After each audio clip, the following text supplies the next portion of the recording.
Hello, this is Jen. And this is Brittany, and we're the Village Homeschoolers. Today in the Village, we're going to talk about financing. I know Money.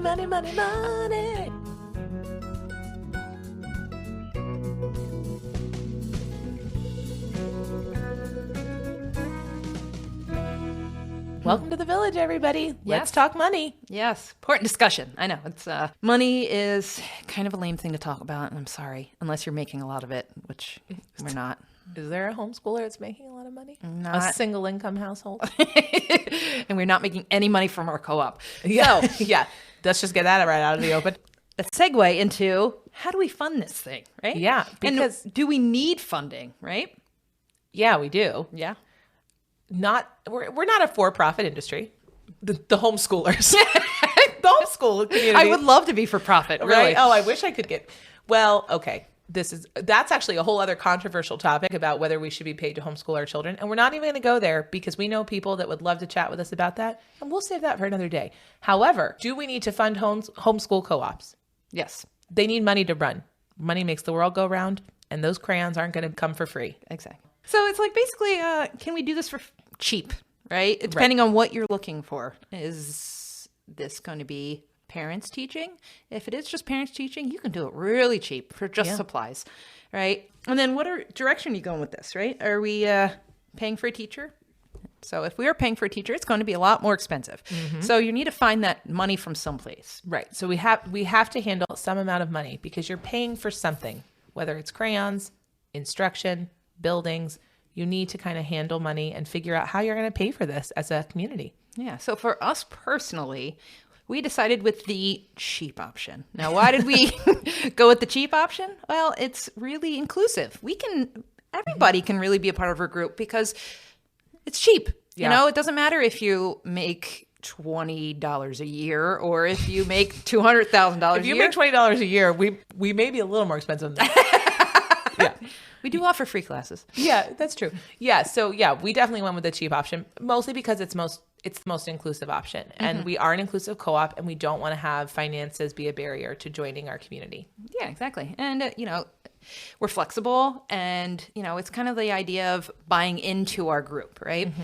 So you got to put some money into it so you feel like you're a part of it, right? Right. Yeah. I have a friend who runs a co-op, same state as us, different part of it. And she was told when she started her co-op, she was told, a little bit of money, it's almost mental, right? A little bit of money allows you to think I've contributed and I'm in. I'm like, I have some investment in this. Now I really have to show up because I paid for it, right? Yeah, I have a financial investment in this because I've paid for it. Mm-hmm. Even if it's like $25, right? I have paid for this. I need to kind of show up. And we have found that to be the case. We are a very affordable co-op and we really strive to be. And shout out to the other leader that we lead with because she is the master of making us affordable. She can cut costs like a pro. But she said she practices a lot by buying things. She's a professional shopper. Yeah, no, she's so good at that. And so we're grateful for her for that. But some amount of buy-in is important. Just a small fee to let people know, hey, you have not only emotionally invested, but you financially invested. And we want you to do that. We want you in. We want you to feel as like a part of us. Yeah. And so for us, it was like, what is the bare minimum we have to pay for? And the things that are included in our fees is the facility. So we have to give a certain amount to the church that we rent out their space. We give them a donation. And so everybody splits the cost of that. And we also have to pay for the website, and which is pretty cheap. It only ends up being like $8 a family. And then we have to pay for supplies. So for classes, there's a lot of times we can reuse supplies, so we cut down on costs. But, a lot of times there's going to be new stuff. So we try to still keep classes at, under $40. And that's normally, we run like an 8-week class. Mm-hmm. And sometimes classes are only $5. It's just depending on what kind of supplies are needed and what we already have available to us. Right. And we really try to recycle things.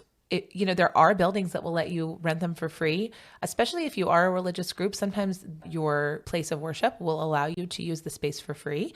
So that's an option. Sometimes libraries allow free rental of their community rooms to nonprofit organizations, which you are, you're not making a profit off your co-op, as we talked about. So, you can find ways to cut costs there in the facilities and in the supplies.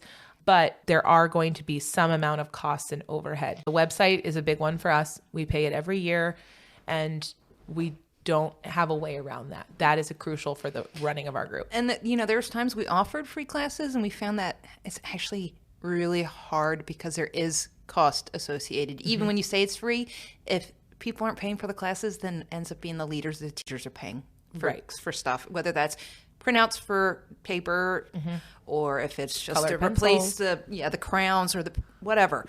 There are some costs. So we generally do a minimum cost, even if the class is really, really cheap. And we try to cap it at a certain price so we don't exclude anybody from our group. Right, exactly. That's really, really important for us, just to keep it at a small fee. And again, when we're running multiple classes at a time, you may be taking a $30 art class because, art supplies are a little more expensive. And at the same time, you could be able to take $5 writing class. Those are going to be running in our upcoming co-op session right alongside each other. And a child, if you need to pick something more affordable for your budget, you have options. You aren't buying in for one thing that could be cost prohibitive for your family.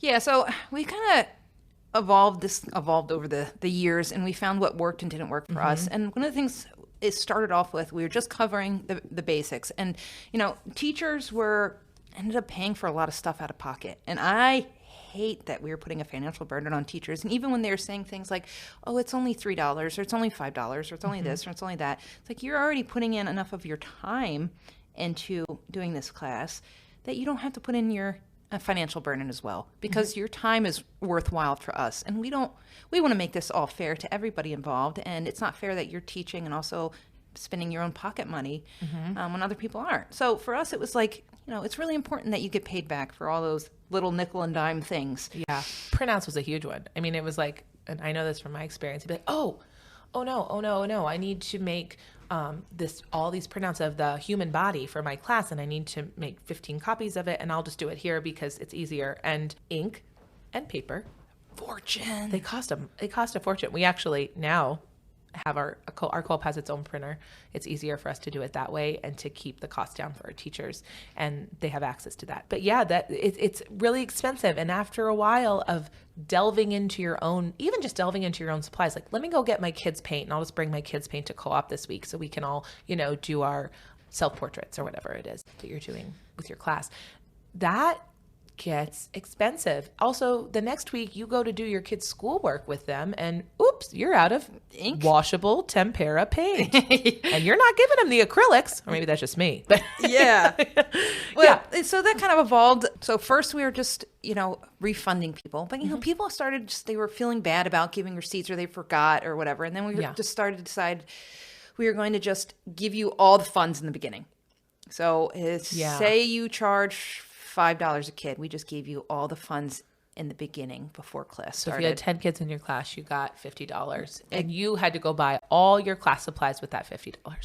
Yeah, and so it sounds great, and it puts a lot of trust in the teachers.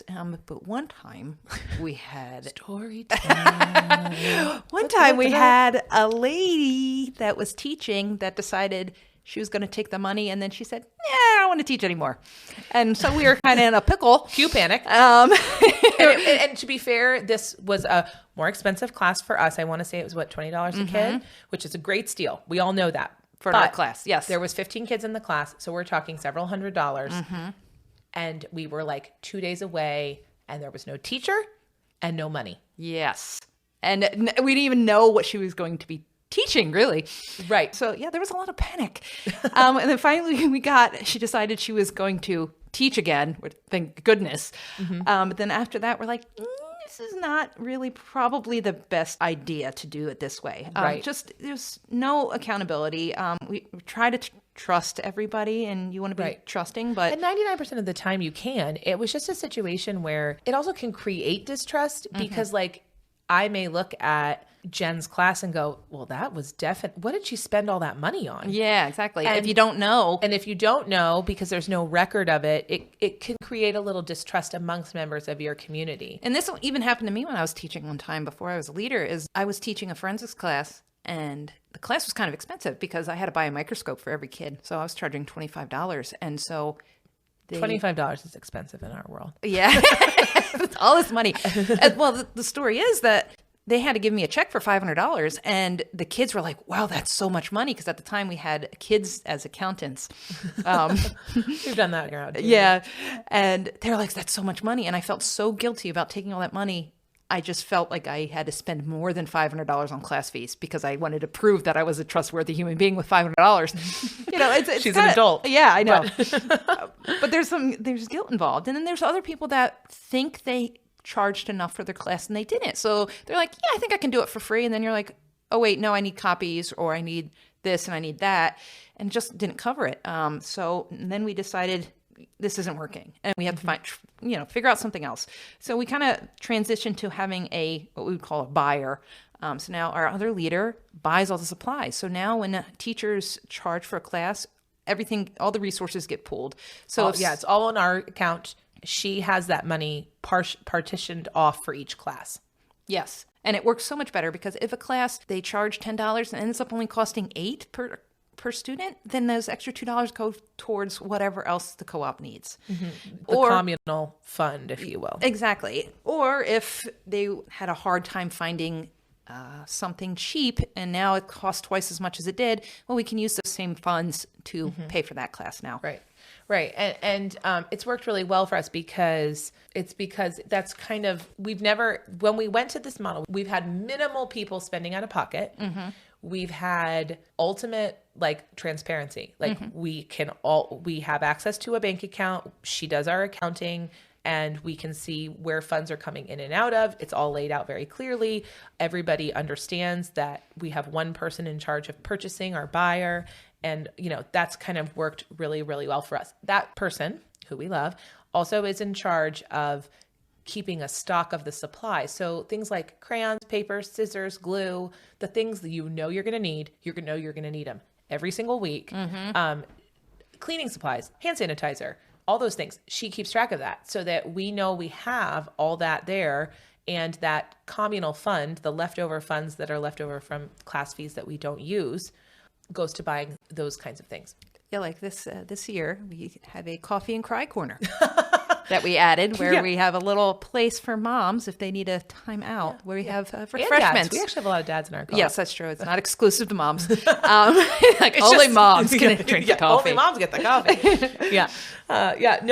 We have so that's actually, and that's something, we have coffee, we have tea, we have snacks, and that's like a special place, because for any of you that have ever been in a large group of homeschoolers, it is a stimulating experience and you may be exhausted. And so we're able to kind of go there, take a break, take a breather, get your cup of tea, and then go back into the fray.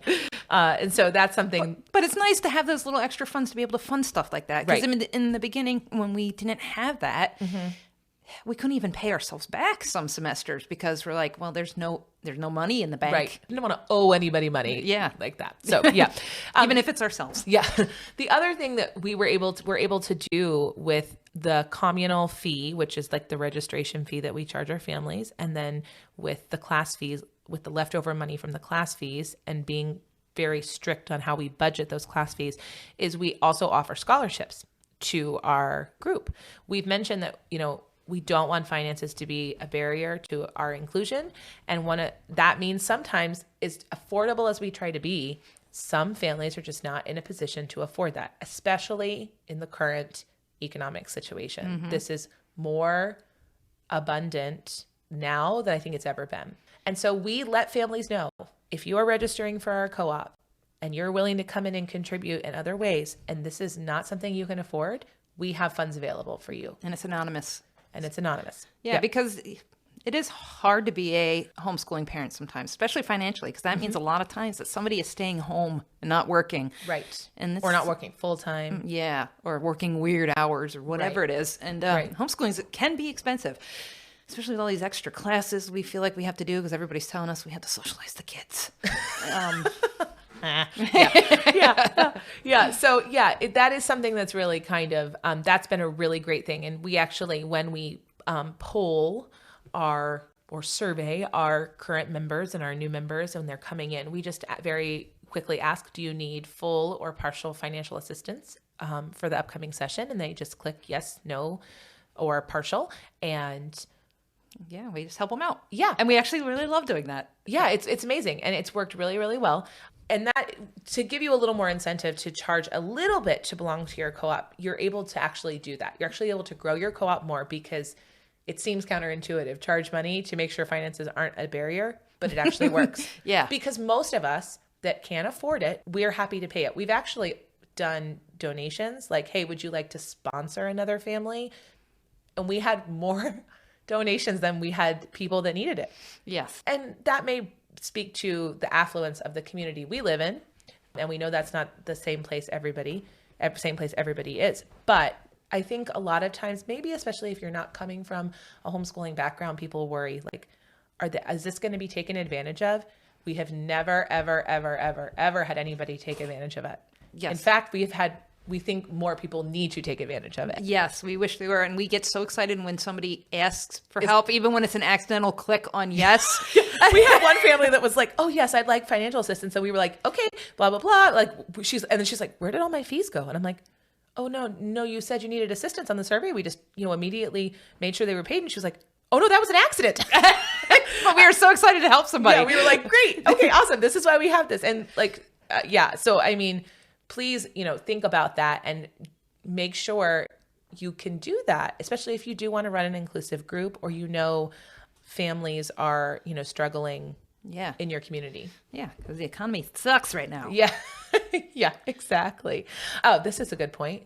We also have done fundraisers and things. Yes, we do a lot of stuff like donations and ways to make money. So recently we cleaned out Brittany's basement in order to get a... Okay, we need to tell the backstory here. So when COVID hit and we were renting, we're still using the same church that we used before COVID that we were renting. We had a closet and it was a small closet and it was where we were storing all our stuff. And we left it all there and we thought we were going back. Yeah, and did not. And then it was a year and a half before we did. Was it a year and a half? Yeah, Yeah. It was a while. Yeah. Time flies. Anyway, so it was a year and a half before we did. And about halfway through that time, about 8 months into that time, the pastor of the church called us and very nicely, she said, hey, we're doing homeless ministry outreach and we need closet space to store food and hygiene items for the homeless. And we're like, well, obviously one cannot say no to that. And so we went over there and our husbands went with us and we moved our stuff out of the closet and then we moved the stuff for the homeless ministry in for them. And then we had two trucks full of our stuff. Yeah, our SUVs were shoved to the max. And so we didn't realize it because it didn't seem like that big of a closet. Until you start pulling out 85 boxes of crayons, right? and we're like, oh my gosh. And so it went to live in my basement. Mm-hmm. And then finally we were ready to go back inside. This is 2021, fall 2021. So it's the middle of summer. And we thought, okay, it's time to face the pile of crap. And in the middle of that summer, the three of us went down there and we faced the pile of crap. Yeah. And we found lots of things. We found lab coats. Yeah. Oh, yeah. From my class. Yeah. And funny, we had tons of like safety gear for COVID related. Yeah, we found boxes of masks because we were doing things that we needed to wear masks for. Yeah. Safety goggles. Yeah. I had safety goggles and Petri dishes and all kinds of stuff. We were basically, the CDC. Yeah. But yes, so we were just... we found all this stuff and we were like, you know what? We know we're going back to the church. We don't exactly know what our storage space was going to look like. Turns out we got more, but we didn't know that at the time. Mm-hmm. So we actually were like, hey, we're going to post photos of the stuff we don't think we need anymore. We had 85 wreath frames, not 85, but we had like 35 No, frames. I think it was like 85. It was a ridiculous amount of wreath frames. We had a ton of wire wreath frames because we made fall wreaths one year as an activity. Anyway, we had just so much of the stuff and people are like, yeah, I'll take 5 of those. And we're just like, give us a donation. You can have these items. And people just PayPal'd us money. Yeah. And, everybody is just like anything else. I'll pay you $10 for the wreath, and they're going to pay way more because people are so nice and generous. I mean, we had like 2 bags of this is filled with yarn. We don't know what it is. We don't know what it's made of. It's unlabeled yarn. And we had moms... I'll give you $2 for it. Yeah. Yes, sold. Okay, great. Whatever. Otherwise, it's going in the trash can. Yeah. We have done... So yeah, that was probably our biggest fundraiser we did. It was just stuff we didn't need anymore. And then whatever we didn't sell there, we had a little, almost like a yard sale for our group. So we brought all of our homeschool supplies, anything else, clothing, whatever. We had a little inclusive yard sale at a park. And we came and looked at each other's stuff, and the kids rummaged through it. And I took home stupid crap that I should have never brought home. And now I'm going to have to donate it at the next yard sale. Which is in a couple months. So if you live near us, we'll let you know. Somehow I came home with a tooth-shaped ottoman. Oh, she did. Yeah. For some reason, I thought it was so awesome. And now that it's in my house, I do not. Yeah. I mean, and so, we always joke that half our co-op is us just swapping clothing and toys and books and curriculum and things that we no longer need, but we want to get out of our house, and we don't want to go through the hassle of selling on Facebook Marketplace. And plus, it's better for the environment. Yeah, so that is what we do. So that was a good fundraiser. Photo shoots. Yeah. Back to school photo shoots, holiday photo shoots. Those are really fun. And, the homeschoolers, we don't get our cheesy back to school photos with the fireworks and the American flag behind and the lasers. Yeah, what's with that laser background? So now, to be fair, we don't get the laser background as the homeschoolers, even when we do this. But we have friends. We have photographers in our co-op. With fancy cameras. Yeah, there's lots of homeschool photographers. And they've done photo shoots for us, back to school photo shoots. Don't make a small donation, and we'll take a family photo, or we'll take a back to school photo. Yeah, so there's all kinds of ways that you can fund this whole crazy thing that you're doing. Yeah, especially if you are in a situation where you're trying to be as affordable as possible. Yeah. Just some ideas. We'd love to hear, if you are in a co-op or in a group, how you fund your group, how you handle your money, what tips and tricks you have. Again, as we always say, this isn't like an exhaustive list because we do it this way. There's lots of ways to do it. So definitely something. We're going to go to questions. We have a lot of questions. Yeah. Hi, Mom and Dad. Yeah. We've had a lot of people asking us about, do you cover all subjects in your homeschool co-op? And then we had an anecdote from somebody who said, I had 3 kids in public school. One of them was bored and just sitting idle because he was above grade level. My other child was not learning and they didn't know how to help him. He needed some assistance. So it drives me crazy when people think all kids in public school are learning everything they should. That's often far from the truth. So we have people coming from both sides, I guess, on that. We have people asking, well, are you covering all the core subjects in your homeschool co-op? And then other people kind of responding with, well, that often isn't even the case in more traditional educational environments. So you want to handle if we cover all the subjects? Long story short, no. Yeah. And we aren't ashamed. Yeah. We're very open. We're an enrichment co-op. We do the fun stuff. We do the socializing. That's kind of what we focus on.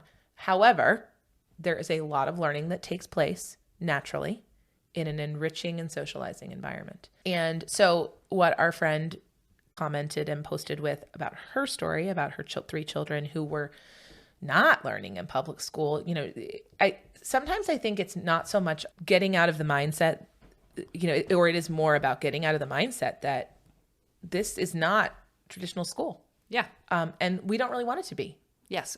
Us personally. Right. And just because it doesn't look like traditional school doesn't mean learning isn't occurring. And in some cases, it might be a better environment for some children to learn. Yeah. Even if it doesn't look traditional, and even if you're not covering those core subjects. I always think, it's funny for me, life is like, we don't go, well, now I'm doing the math portion of my life, right? Yes. Or now I'm doing the science. I'm using those biology skills from biology class. Life is a big blend, and so is learning. So it doesn't always have to look like reading, writing, arithmetic, science, history. That being said, philosophy. It's not like we're going to be like, no, you cannot teach our children math. Yeah. There are math classes happening. Yeah, we've actually had math classes. Yeah, we have a math class currently. Mm-hmm. It's possible. And, a lot of times with the online communities, or even some of even in-person communities, they are focused around full-bodied, robust curriculums, which is super great. That works for them.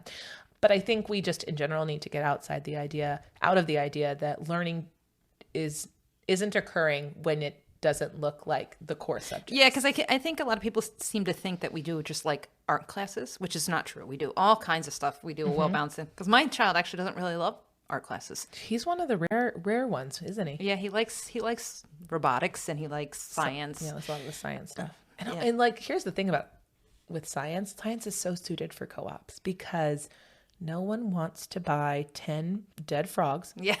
and dissect them with their few children. I'd rather outsource that or do it in a group just because it's easier and it's more fun. Okay, we have another question. Oh. Okay, so this question is, what is an appropriate age to start looking when you have young kids? For a co-op? Yeah, for a co-op, when you want to homeschool your kids. Oh, man. So we've talked about this in the past, that sometimes people are, so sometimes we get some questions about, hey, we'd like to sign up for your co-op. And we're like, okay, great. Tell us about your children. And they're like, so my oldest is 2.5. And we're like, oh, okay. And what that generally means is they're looking for a community and they intend to homeschool their child, which is great.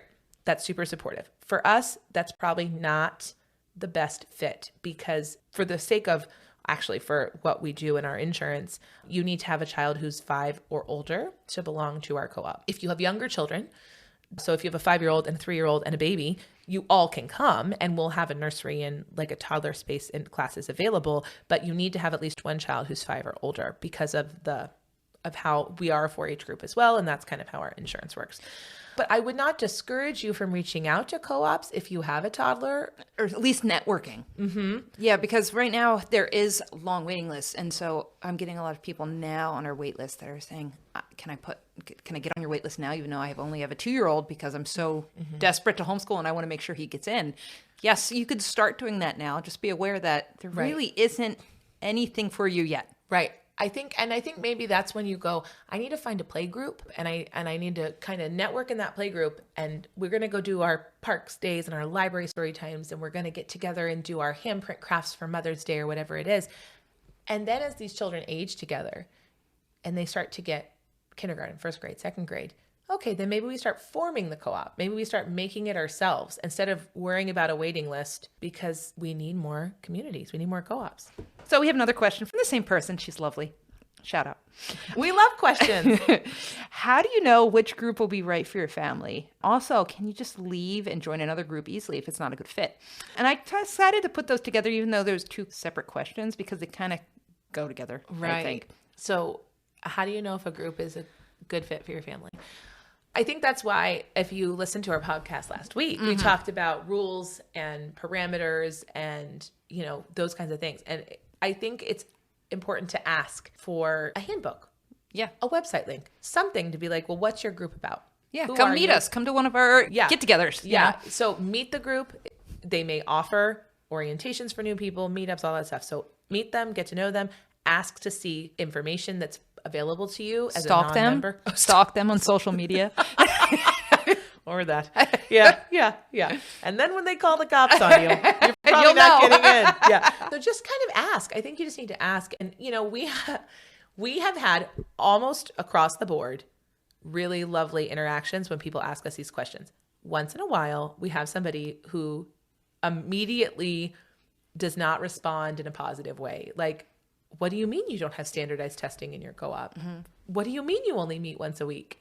What do you mean I have to actually show up? Yeah. Some people are looking for a drop-off program, and so once in a while we get those, and that's okay. And we've even had people that were upset with the space that we rent because it's a church. Yeah, and not everyone's comfortable in a church. We've had people who are just saying, "Oh, where do you meet?" And we're in a church, and there are people who are uncomfortable in any church. There are also people, we're in a church that is an inclusive church, and there are people that are just not happy or comfortable with that side of it as well. And so we're very public about our policies and all these things so that you know firsthand who we are, because we don't want you to waste your time if we're not the right fit for you.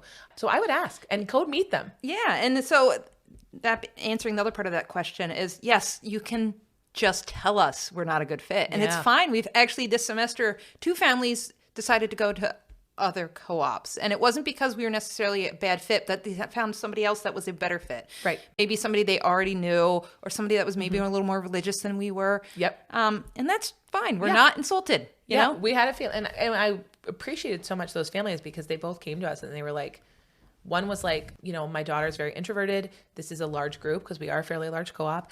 And we would appreciate, I've met another person at my daughter's horseback riding lessons. She homeschools. She has a very small co-op. We happen to actually know that person. So that was great too.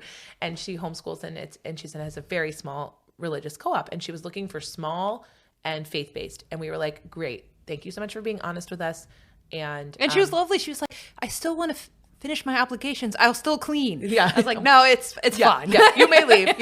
Yeah. So yeah, she was super great. And so I feel like that's really important, like just to be honest. And, we kind of like, we wished her well. And then I texted my friend who runs the co-op she was doing. And I was like, oh my gosh, you're getting a great family. We're so excited for you. Unless you go in with some kind of guns blazing enough for us to, I think we have full disclosure. I think we've warned maybe another co-op about that one person who never joined our co-op, but sent us a fairly offensive email.